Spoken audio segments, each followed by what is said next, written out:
Welcome back to my channel. कल के class में हमने पढ़ा था। अगर आपने मेरा पहले वाला क्लास देखा है तो हमने दो लेक्चर कंप्लीट कर चुके हैं, जिसमें पहले हमने सीखा था कि मोशन क्या होता है।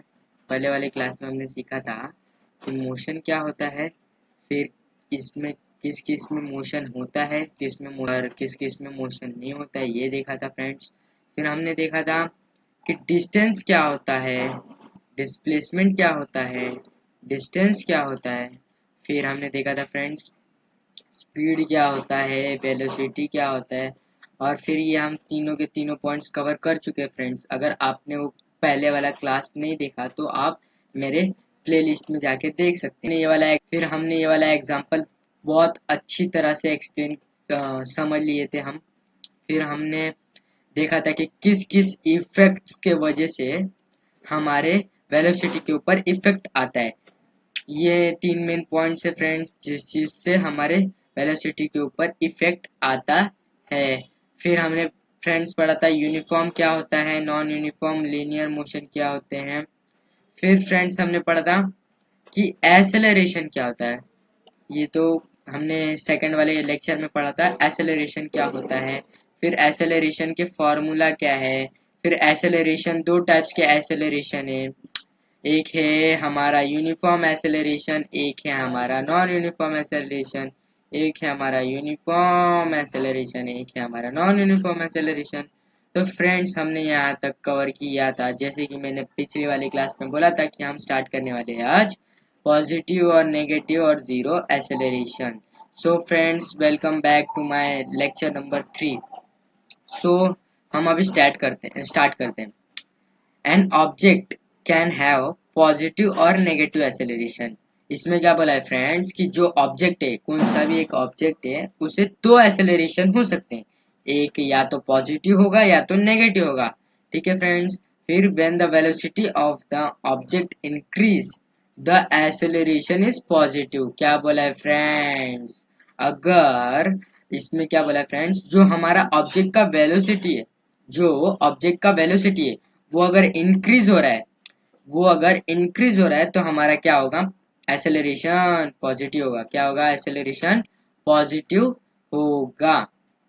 फिर अगर आपको इसमें नहीं समझ में आ रहा तो फ्रेंड्स अगर हम ये वाला डायग्राम देखें तो इसमें हमने बोला था क्या कि ये क्या हो रहा है, टाइम के साथ इंक्रीज हो रहे हैं। ये सब क्या हो रहे हैं, टाइम के साथ इंक्रीज हो रहे हैं। और ये क्या हो रहे हैं फ्रेंड्स, कभी इंक्रीज हो रहे हैं कभी डिक्रीज हो रहे हैं।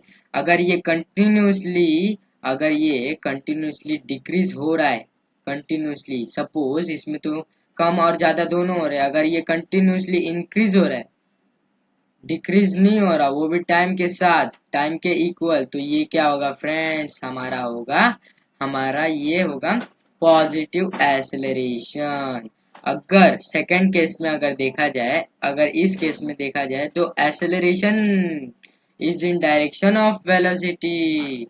When the velocity of an object decrease with time, it is negative acceleration. क्या बोला था फ्रेंड्स मैंने यही बोला,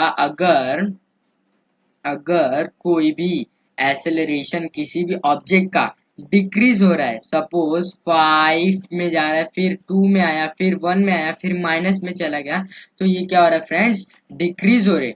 अगर कोई भी ऑब्जेक्ट का वेलोसिटी डिक्रीज होगा टाइम के साथ, ये तो उतना वैल्यू नहीं देता, क्योंकि टाइम तो हमेशा बढ़ता ही रहता है। टाइम कभी डिक्रीज होता है क्या, नहीं होता। इसलिए ये पॉइंट इम्पोर्टेंट नहीं है।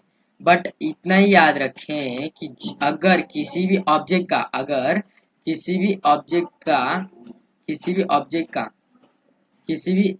का डिक्रीज हो रहा है, क्या डिक्रीज हो रहा है, वेलोसिटी, तो क्या होगा फ्रेंड्स, वो होगा नेगेटिव एसेलरेशन। अगर हम नेक्स्ट पॉइंट पे जाए तो नेक्स्ट पॉइंट पे क्या बोला friends, negative acceleration is also called declaration. हम नेगेटिव एसेलरेशन को क्या बोल सकते हैं, डिक्लेरेशन भी बोल सकते हैं। नेक्स्ट पॉइंट पे नेक्स्ट क्या बोला है हमारा, नेक्स्ट बोला है कि अगर its direction is positive to the direction of velocity, क्या बोला है, ऑपोजिट, जो हम डायरेक्शन में जा रहे, जैसे कि हमारी गाड़ी जा रही है इस वाले डायरेक्शन में, अगर हमारी गाड़ी जा रही है इस वाले डायरेक्शन में, ठीक है, और उसके अपोजिट हमारा वेलोसिटी है, उसके अपोजिट, अपोजिट यहाँ तक था हमारा डायरेक्शन, यहाँ तक, यहाँ से हमारा गया हमारा वेलोसिटी, दोनों ही इक्वली चेंज कर रहे, या जो वेलोसिटी थोड़ा भी चेंज नहीं कर रहा टाइम के साथ। आप थोड़ा दिमाग लगाइए फ्रेंड्स कि इसमें क्या बोला है कि अगर अगर वेलोसिटी, ये जो बोला है, अगर किसी भी ऑब्जेक्ट का वेलोसिटी चेंज नहीं हो रहा, हमारा वेलोसिटी 5 किलोमीटर पर आवर है, 5 किलोमीटर पर आवर है, तो 5 किलोमीटर पर कंटिन्यूस 2-3 दिन ऐसे ही चलते जाएगा, टाइम नहीं होगा, टाइम चेंज नहीं होगा टाइम के साथ, तब वो क्या होगा फ्रेंड्स, हमारा जीरो एक्सेलरेशन होगा। आपको यहाँ तक तो क्लियर है फ्रेंड्स? अगर थोड़ी भी डिफिकल्टीज आई या मेरे से कोई पॉइंट्स रह गया हो तो प्लीज कमेंट करिएगा, ताकि मैं अपने गलती को सुधार सकूं। नेक्स्ट, हमारा नेक्स्ट पॉइंट क्या है फ्रेंड्स? हमारा नेक्स्ट पॉइंट है डिस्टेंस टाइम ग्राफ क्या होता है। डिस्टेंस टाइम ग्राफ बोले अगर ड्रॉ करने को, किसके लिए? यूनिफॉर्म मोशन के लिए, तो वो कैसा होगा? जैसे कि हमने पढ़ा यूनिफॉर्म मतलब क्या होता है, इक्वल एन ऑब्जेक्ट। यहाँ पे अगर मैं दिखा दूं आपको कि हमारा ये क्या होता है, ये देखिए, if an objects cover equal distance in equal interval of time, it is said to be moving with uniform speed. अगर वहां पे स्पीड है तो स्पीड, वेलोसिटी है तो वेलोसिटी, मोशन है तो मोशन, कुछ भी आ सकता है फ्रेंड्स, ऐसा कोई भी डरने वाली बात नहीं है। यहाँ पे क्या बोला फ्रेंड्स? यूनिफॉर्म मोशन बोला है। मतलब क्या होगा, जो हमारा वेलोसिटी होगा वो कंटिन्यूसली इंक्रीज होगा, वो भी टाइम के साथ, वो भी इक्वली इंक्रीज होगा। अगर मैं यहाँ पे दिखा दूं कि इसके और इसके बीच का गैप कितना है फ्रेंड्स, इसके और इसके बीच का गैप 10 है, इसके बीच का गैप कितना है फ्रेंड्स? 10 है। इसका भी अगर नीचे वाला देखें तो इसका भी गैप कितना है फ्रेंड्स? 10 है। इसका भी क्या है, इसका भी क्या है, इसका भी 10 है। मतलब फ्रेंड्स इसका इसका इसका इसका मतलब सबका सबका जो ये डिस्टेंस और टाइम का जो गैप है वो इक्वल है टाइम के साथ। अगर मैं यहाँ थोड़ा और, अगर मैं थोड़ा और अच्छे से एक्सप्लेन करूं, और अच्छे से, एक मिनट, हाँ, हाँ, इसमें मेन मेन इसका डेफिनेशन देखा जाए तो ये शो कर रहा है हमारे टाइम को, और ये शो कर रहा है डिस्टेंस को। इसका भी, इसके बीच का गैप अगर 10 है, इसके बीच का गैप 10 है, और इसके बीच का गैप 15 है, इसके बीच का गैप कितना है फ्रेंड्स? 15 है। तो कंटिन्यूसली ये 15 15 15 ही जाएगा, ये भी कंटिन्यूसली 10 10 10 ही जाएगा। इससे ये हमें पता चल रहा है ये क्या है फ्रेंड्स? यूनिफॉर्म मोशन है। और इसका डिस्टेंस टाइम ग्राफ बोला ड्रॉ करने के लिए, तो वो कैसा होगा फ्रेंड्स? एकदम इक्वल होगा, ऐसे। कैसे होगा फ्रेंड्स? ऐसे होगा। अगर मैं और अच्छे से ड्रॉ करके दिखाऊं कि कैसे होना चाहिए, तो फ्रेंड्स ये देखिए, इसमें क्या, अगर ये 20 के स्पीड से अगर गया, 20 के, ये क्या है, डिस्टेंस 20 किलोमीटर गया, कितने टाइम में? 10 मिनट में। वही अगर हम नेक्स्ट वाली की बात करें तो 40 मिनट में कितने टाइम में गया? 20 में।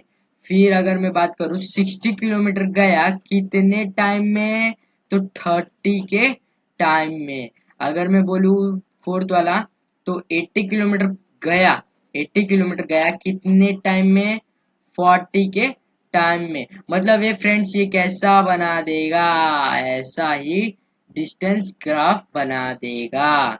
यहाँ पे कितना गैप आ रहा है फ्रेंड्स? यहाँ पे 20 का आ रहा है, यहाँ पे भी 20, यहाँ पे भी 20, यहाँ पे कितना फ्रेंड्स? यहाँ पे 10 10, सब पे 10 ही अप्लाई होगा। इससे हमें क्या पता चला फ्रेंड्स? ये क्या हो गया? हमारा यूनिफॉर्म, हमारा मोशन का डिस्टेंस टाइम ग्राफ बन गया। समझ गए फ्रेंड्स? हम नेक्स्ट पॉइंट पे जाते हैं। अब नेक्स्ट पॉइंट पे क्या बोला है? An object in uniform motion, एक ऑब्जेक्ट है यूनिफॉर्म मोशन में, उसने क्या किया? इक्वल डिस्टेंस कवर किया, वो भी इक्वल टाइम में, ठीक है। तो उसका जो ग्राफ है वो हमेशा कैसे बनेगा फ्रेंड्स, हमेशा कैसे बनेगा, डिस्टेंस एंड टाइम का एकदम स्ट्रेट बनेगा, जैसे कि मैंने यहाँ पे शो किया कैसे बन रहा है फ्रेंड्स, एकदम स्ट्रेट बन रहा है फ्रेंड्स। वही यही वाला पॉइंट मैंने जो एक्सप्लेन किया वही वाला इसमें बोला है। नेक्स्ट अगर हम पॉइंट पे जाएं तो इसमें कुछ और भी बताया गया है, डिस्टेंस टाइम ग्राफ इसमें क्या बोला है, नेक्स्ट डिस्टेंस टाइम ग्राफ है हमारा नॉन यूनिफॉर्म के लिए, नॉन यूनिफॉर्म मोशन के लिए डिस्टेंस टाइम ग्राफ बनाना है। अकॉर्डिंग टू कॉमन सेंस सबको पता है अगर यूनिफॉर्म ऐसा बन रहा है, यूनिफॉर्म ऐसा बन रहा है, थोड़ी टेढ़ी हो गई, यूनिफॉर्म ऐसा बन रहा है तो नॉन यूनिफॉर्म कैसा बनना चाहिए, ऐसा ऐसा कैसा भी बनेगा। क्यों फ्रेंड्स, क्योंकि वो अनइक्वल, क्या बोल रहा है, अनइक्वल डिस्टेंस ट्रेवल कर रहा है, वो भी इक्वल टाइम इंटरवल में। अगर मैं इसको distance time graph non uniform बनाऊं तो इसमें का गैप है फ्रेंड्स 5, इसमें का गैप है 5, इसका गैप है 5, इसका भी गैप है 5। तो ये क्या हुआ, इक्वल टाइम हुआ, टाइम तो हमारा इक्वल ही चल रहा है, बट जो डिस्टेंस है वो भी इक्वल होना चाहिए तब जाके यूनिफॉर्म होगा, इक्वल नहीं है मतलब नॉन यूनिफॉर्म। यहाँ पे फ्रेंड्स देखिए 7 का गैप है, यहाँ पे फ्रेंड्स देखेंगे तो आप 5 का गैप है, यहाँ पे कितने का गैप है, यहाँ पे 5 का गैप है। 12 से अगर हम 20 की बात करें तो यहाँ पे 8 का गैप है, अगर हम 20 से इसका गैप करें तो 10 का गैप है। तो फ्रेंड्स क्या हो रहा है, कभी इंक्रीज हो रहा है तो कभी डिक्रीज हो रहा है, कभी इंक्रीज हो रहा है तो कभी डिक्रीज हो रहा है। इससे हमें क्या पता चला फ्रेंड्स, ये क्या बनेगा, नॉन यूनिफॉर्म बनेगा, मतलब रैंडमली कहीं भी मूव होगा, रैंडमली कहीं भी मूव होगा। आप तो इतना समझ ही गए होंगे फ्रेंड्स कि मैं कब से क्या एक्सप्लेन करना चाहता हूँ। एक बार ड्रॉ कर दूं नॉन यूनिफॉर्म का टाइम ग्राफ, तो ये देखिए फ्रेंड्स ऐसे कुछ ड्रॉ होगा, ऐसे ये हो गया 5, फिर हमारा हो गया 5 हो गया, फिर हमारा 7, फिर ऐसे कुछ ऐसे ड्रॉ होगा रैंडम। फ्रेंड्स ये क्या हो रहा है, रैंडमली ड्रॉ हो रहा है, मतलब ये क्या हुआ, नॉन यूनिफॉर्म। कैसा हुआ, नॉन यूनिफॉर्म हुआ। इतना तो आप समझ गए फ्रेंड्स। नेक्स्ट अगर कुछ बताया है इसमें, नेक्स्ट हमें आता है डेरिवेशंस। क्या रे फ्रेंड्स, डेरिवेशन, अगर आपको नहीं पता डेरिवेशन क्या होता है तो डेरिवेशन किसी भी फॉर्मूला को प्रूफ करने को ही हम क्या बोलते हैं, डेरिवेशन बोलते हैं। जैसे कि इसमें बोला है velocity time graph for uniform velocity, जैसे कि मैंने थोड़ी देर पहले बताया कि अगर यूनिफॉर्म वेलोसिटी है तो यूनिफॉर्म वेलोसिटी, अगर नॉन यूनिफॉर्म वेलोसिटी है तो नॉन यूनिफॉर्म वेलोसिटी। अगर वहीं पे नॉन यूनिफॉर्म मोशन आ गया तो वही सब पे अप्लाई होगा। अगर वेलोसिटी है तो वेलोसिटी, अगर वेलोसिटी है तो वेलोसिटी, अगर इधर मोशन है, अगर यहाँ पे बोला है मोशन तो मोशन।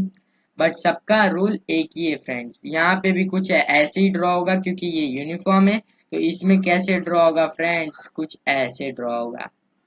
ठीक है फ्रेंड्स, इसमें ज्यादा कुछ है नहीं, बस कैसे ड्रॉ होगा यही एक्सप्लेन किया है। जैसे कि यूनिफॉर्म एसेलरेशन बोला वो भी वेलोसिटी टाइम ग्राफ फ्रेंड्स, यहाँ पे डिस्टेंस टाइम ग्राफ था। यहाँ पे थोड़ा ध्यान देंगे कि यहाँ पे कब से डिस्टेंस टाइम ग्राफ था, इसमें कंफ्यूजन मत करना कि डिस्टेंस और वेलोसिटी अलग अलग होता है।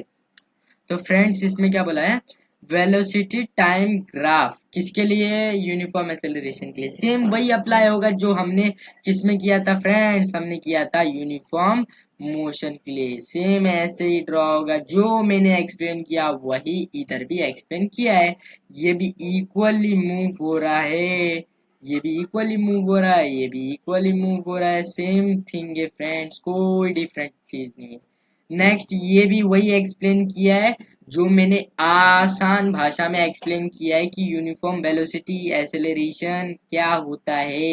एक बार और बता दूं तो यूनिफॉर्म की बात हुई तो इक्वली चेंज होगा टाइम के साथ, इसका गैप 5 तो इसका गैप अगर 8 से चालू हुआ, यहाँ पे 8 से चालू हुआ तो इसका भी कितने का गैप होगा फ्रेंड्स, इसका भी 8 का गैप होगा, इसका भी 8 का गैप होगा, इसका भी 8 का ही गैप होगा। इसका 5 का है तो इसका भी 5 होगा, इसका भी 5 होगा। तो फ्रेंड्स आप तो अब समझ ही गए होंगे कि क्या होता है। यहाँ पे वही एक्सप्लेन किया है पूरे रैंडम भाषा में, बट हमें इतना पढ़ने की जरूरत नहीं है फ्रेंड्स। इतना ही है कि यूनिफॉर्म एक्सेलरेशन होता क्या है। नेक्स्ट अगर हम बात करें तो हमारे टॉपिक में किसकी एंट्री होती है फ्रेंड्स, हमारी एंट्री होती है अब डेरिवेशंस की। डेरिवेशंस मतलब कि प्रूफमेंट, किसी भी फॉर्मूला को प्रूफ करना, उसे ही डेरिवेशंस बोलते हैं। अब आया हमारा equations of motion using graphical method. अगर हम ग्राफिकली मतलब ग्राफ के थ्रू अगर फॉर्मूला को बनाए तो कैसे बनेगा और उसको प्रूफ कैसे करेंगे ये इसमें एक्सप्लेन किया है। जैसे कि Newton Newton studies motions of an and gave a set of three equations of motion.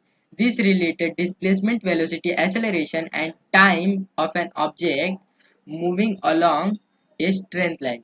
वही फ्रेंड्स जो मैंने बोला, जो हमारे न्यूटन साइंटिस्ट है ना, जो हमारे न्यूटन साइंटिस्ट हैं, उन्होंने ना तीन तीन फॉर्मूलेस बनाए थे, बोले तो तीन इक्वेशंस बनाए थे। किससे रिलेटेड रिलेटेड था वो, डिस्प्लेसमेंट, वेलोसिटी, एक्सेलरेशन और टाइम। टाइम इन एक दो तीन चार पार्ट से मिलाकर उन्होंने तीन किसने इसने तीन इक्वेशंस को बनाया, वो भी किसका, मोशंस का। वो अब चलते कि क्या क्या बनाया उन्होंने और कैसे बनाया।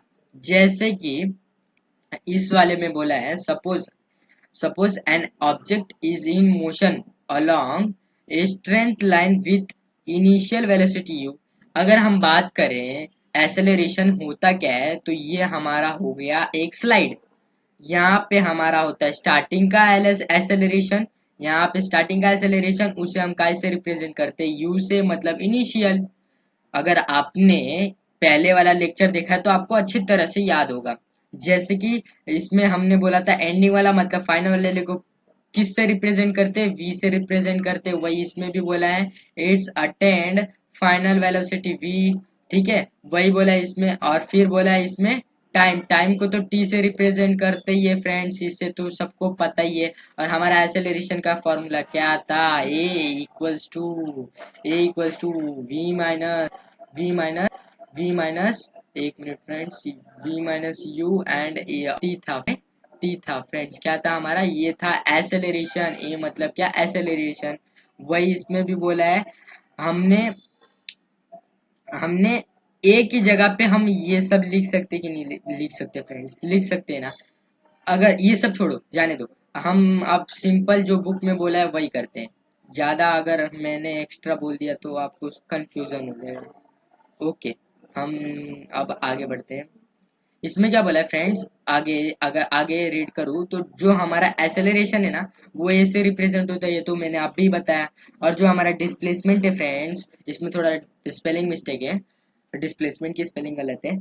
अगर हम डिस्प्लेसमेंट की बात करें तो यहाँ पे एस से रिप्रेजेंट होता है क्या, डिस्प्लेसमेंट। और इन कितने, एक पॉइंट, ये हो गया वेलोसिटी, एक हो गया हमारा टाइम, एक हो गया हमारा एक्सेलरेशन। इन्हीं चारों पॉइंट से हमारा क्या बनने वाला है, इक्वेशंस। कितने इक्वेशंस बनने वाले फ्रेंड्स, जल्दी से कमेंट करिएगा। कितने इक्वेशंस बनने वाले हैं, तीन इक्वेशंस बनने वाले हैं। जैसे कि पहला इक्वेशन है हमारा v equals to U T plus half A T. ये क्या हुआ, मतलब u मतलब हमारा हो गया इनिशियल, u मतलब हो गया हमारा इनिशियल वेलोसिटी। और ये v मतलब हो गया हमारा फाइनल वेलोसिटी। क्या हो गया हमारा, फाइनल वेलोसिटी। a मतलब हो गया हमारा एक्सेलरेशन, ये मतलब हो गया एक्सेलरेशन। और टाइम मतलब क्या होता है फ्रेंड्स, टी मतलब क्या होता है फ्रेंड्स, टाइम। क्या होता है फ्रेंड्स, टाइम। आगे अगर मैं सेकंड वाली इक्वेशन की बात करूं तो इसमें क्या बोला है फ्रेंड्स, इसमें कुछ s equals to U T plus half A T square बोला है। क्या बोला है फ्रेंड्स, यू टी, ये क्या हमारा sorry friends, s equals to U T plus half A T square. U T plus half A T square को बताऊं आपको कि s होता है हमारा डिस्प्लेसमेंट। क्या होता है फ्रेंड्स, डिस्प्लेसमेंट। यू क्या होता है फ्रेंड्स, हमारे यू होता है इनिशियल वेलोसिटी। क्या होता है फ्रेंड्स, यू इनिशियल वेलोसिटी होता है। टी मतलब क्या होता है फ्रेंड्स, टाइम। और अगर हम उसमें हाफ प्लस किए, हाफ तो वर्ड हो गया, इसका कोई मीनिंग नहीं है। ए मतलब होता है हमारा फ्रेंड्स एक्सेलरेशन, और टी मतलब होता है टाइम, और टाइम का स्क्वायर। इसे कैसे लाया गया ये हम आगे प्रूफ करने वाले हैं। अगर यहाँ पे अगर मैं साइड में देखूँ तो it is relation between velocity of one time.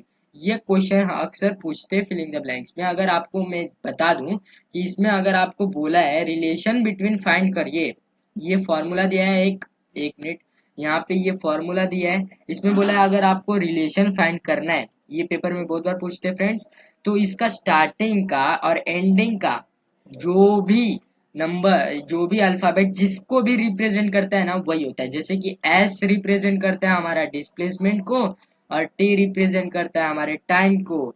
वही अगर मैं इसकी बात करूं, वी रिप्रेजेंट करता है हमारे वेलोसिटी को, और टी रिप्रेजेंट करता है हमारे टाइम को। वैसे इसमें भी क्या है, वी रिप्रेजेंट करता है हमें, वी स्क्वायर बोला है फ्रेंड्स, क्या बोला है, वी स्क्वायर। हमें वी स्क्वायर रिप्रेजेंट डिस्प्लेसमेंट बोलते हैं ना, v minus U equals to 80 V. अगर मैं बता दूं v minus final, final minus initial, यही तो हमारा होता है फ्रेंड्स, क्या होता है, डिस्प्लेसमेंट। चेंज इन वेलोसिटी यहाँ से आए, यहाँ से यहाँ आए, इसको ही तो फाइनल और इनिशियल और फाइनल को ही तो बोलते, इतना डिस्टेंस ट्रेवल किया, उसे हम क्या बोल सकते हैं फ्रेंड्स, बोल सकते हैं कि नहीं बोल सकते, बोल सकते नहीं, डिस्प्लेसमेंट बोल सकते हैं ना, हाँ बोल सकते हैं। वही इसमें भी बोला है, कुछ ज्यादा डिफिकल्ट नहीं है फ्रेंड्स, उसके अंदर ही ढूंढ छुपा हुआ है, हमें खाली लिखना है।